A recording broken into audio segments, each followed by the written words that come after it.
Durante uma década inteira, pessoas aqui na cidade de Teresina viveram momentos tensos, momentos de terror, especificamente aquelas que moravam em regiões mais centrais, em algumas regiões aqui da cidade de Teresina. Essas pessoas tiveram suas casas incendiadas, queimadas por bandidos, por criminosos, durante uma década. Um negócio tão grave que, para as gerações que vieram depois e que não testemunharam, não conheceram testemunhas desses episódios, pareceu lenda urbana, mas é tudo verdade. E dezenas de milhares de pessoas acabaram perdendo tudo por causa dessa ação. Isso virou obra de arte. Isso mesmo, virou espetáculo. O espetáculo Fogo, que é do Piauí Estúdio das Artes. E é sobre esse espetáculo que nós vamos falar agora com o Adriano Abreu. Tudo bem, Adriano? Seja bem-vindo. Boa tarde. Boa tarde, é um prazer estar aqui no Jornal do Piauí falando sobre cultura. O prazer é todo nosso, o prazer é todo nosso mesmo. E aproveitando para falar a respeito desse espetáculo que relembra esse episódio. Antes de a gente falar do espetáculo, Adriano, queria que você falasse comigo sobre esse episódio na cidade de Teresina. Foi um período complicado. E o que motivou aquilo?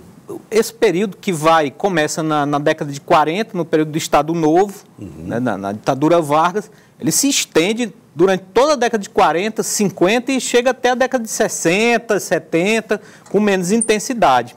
Na época do Estado Novo, década de 40, 50, foi onde houve a maior intensidade de incêndios em casas de palha. Mas você associa isso ao Estado Novo ou não? Eu acredito que todo o Estado ditatorial ele facilita determinadas ações como essa, né, que não são ações extemporâneas, de uma vela cair, uma lamparina cair e tocar fogo na casa. Eram ações orquestradas com a anuência do poder público, do chefe de polícia, né, tanto que numa década foram mais de 10 mil casas de palhas. 10 mil casas? 10 mil casas de palha queimadas nessa região, que hoje é centro de Teresina. Né? Naquela época a gente tinha um quadrilátero ali, a cidade é planejada, mas essas regiões, como aquela sul-centro, norte-centro, até aqui na Pissarra, no Mafuá. Olha, quando eu era criança, minha avó falava para mim a respeito desses incêndios nas imediações onde hoje é o mercado, onde depois foi o Mercado dos Cajueiros. Sim. E hoje é o Palácio da Música. Então, aquela região ali teria sido também alvo dessa ação. Justamente onde se dá a história que a gente vai contar no espetáculo Fogo. O espetáculo é em torno, então, dessa região? Acontece em Santa Luzia dos Cajueiros, né, era o nome desse bairro.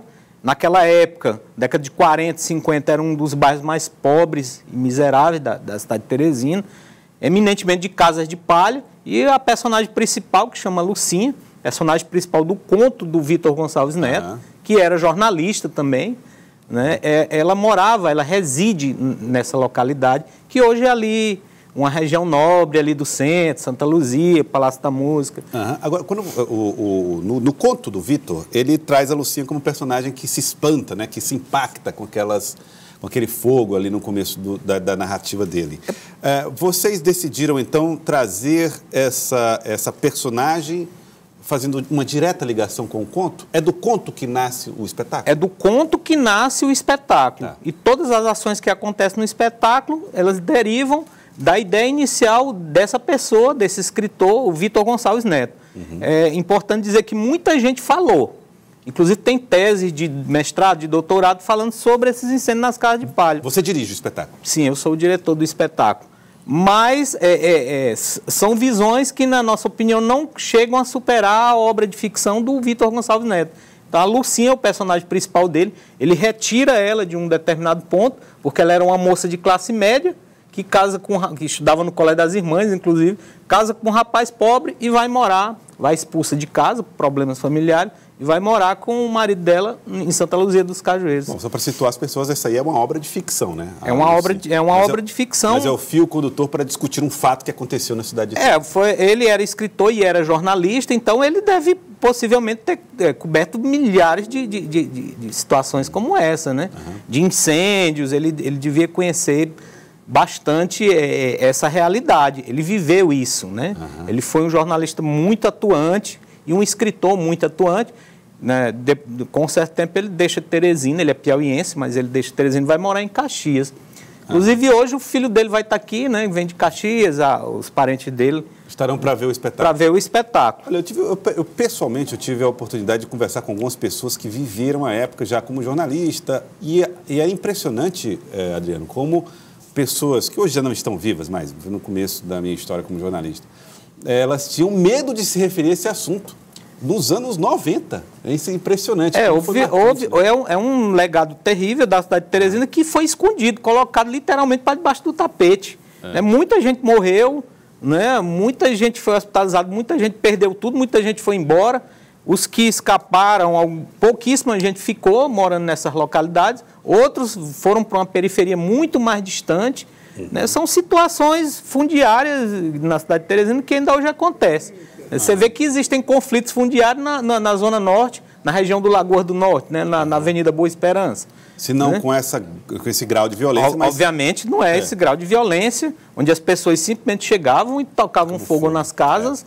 E como eu falei, né? Às vezes em 3, 4 lugares ao mesmo tempo. Pode não ter a mesma violência, mas o drama social é o mesmo, né? Exatamente. Agora, Adriano, vamos aproveitar e falar um pouquinho do espetáculo. Eu vi algumas imagens, eu queria mostrar aí as imagens do espetáculo Fogo. Sim. Tá aí.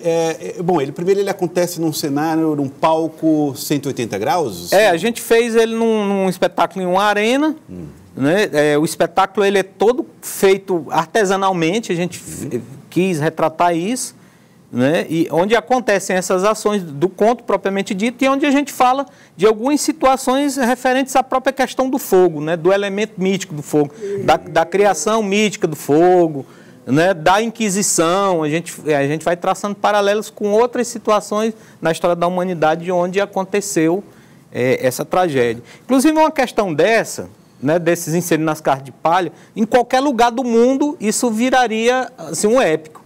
Não é? Sim, sim. Já teriam feito filme em Hollywood, em qualquer coisa assim. Mas aqui, porque envolve gente poderosa, porque envolve política, envolve um monte de coisa, a situação sempre vai colocada, como eu falei, debaixo do tapete. Você colocou que até hoje as pessoas têm medo de falar nisso. Antigamente, as pessoas falavam que ia chover quando ia ter incêndio na cidade. Os boatos corriam de boca em boca e diziam hoje vai chover, porque era proibido falar em fogo. Tratar do fogo. Tem uma situação que é muito interessante. A Igreja Católica se posicionou. A Igreja de Nossa Senhora das Dores, tocavam sinos quando sabia que haveria incêndio. Uma maneira de alertar. De alertar a população. Coisa, então, a Igreja Católica de Teresina foi muito importante no sentido até da prevenção de mais mortes que poderiam ter acontecido. Olha, gente, uma história realmente muito marcante para as gerações aqui nos anos 40 da cidade de Teresina, nos anos 40 do século passado, e vale a pena ver essa abordagem do Piauí, do coletivo, porque vai nos ajudar a refletir, né, sobre o assunto especificamente e sobre esse elemento fogo. Como é que o elemento fogo acaba entrando também no inconsciente das pessoas? Sim. Ou tendo esse significado até transcendental? É um elemento de construção, né, onde o homem consegue se transformar e evoluir a partir do domínio desse elemento, mas, no nosso caso, um elemento de destruição terrível, né, de holocausto. Né? E isso é muito sério. Eu queria, assim, convidar todo mundo, né, o espetáculo é um espetáculo icônico do Teatro do Piauí. Né, as pessoas que veem esse espetáculo gostam muito. Onde ele está sendo montado? Ele vai acontecer no Clube dos Diários, na galeria do Clube dos Diários, que também é um espaço importante da cultura de Teresina. Sim. Às 20 horas... Né? A gente abre a bilheteria um pouco antes, a gente cobra preços populares, porque esse espetáculo ele é patrocinado pela Lei de Incentivo à Cultura Arimatea Tito Filho, que está sendo retomada pela Prefeitura, né? E a gente queria enaltecer tanto a Prefeitura quanto o Governo do Estado, que conseguiram, através de um grande esforço, de colocar novamente a Lei Arimatea Tito Filho e o CIEC novamente valendo. Porque hoje a gente discute muito essa questão de cultura. Cultura faz parte da identidade do povo e tem que ser valorizada.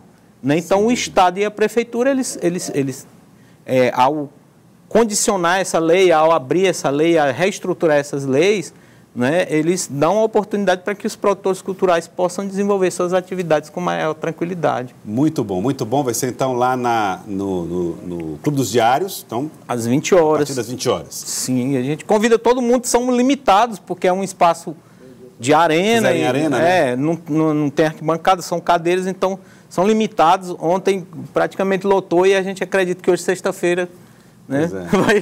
Vai lotar. Tá, mas a gente gostaria de convidar todo mundo. A gente vai fazer uma temporada em março, junto com o repertório do coletivo nos teatros da cidade, com os outros espetáculos.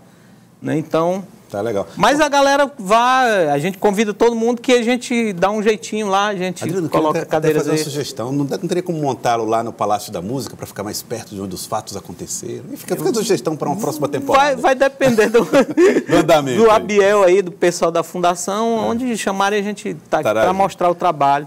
O teatro, a dança, essas atividades onde há essa relação entre as pessoas, corpo vivo, assim, elas têm que ser ressaltadas. As pessoas estão muito viciadas no mundo virtual, verdade, e isso é uma complicação. Adriano, foi um prazer recebê-lo aqui. Foi um prazer estar aqui. Muito obrigado. Obrigado.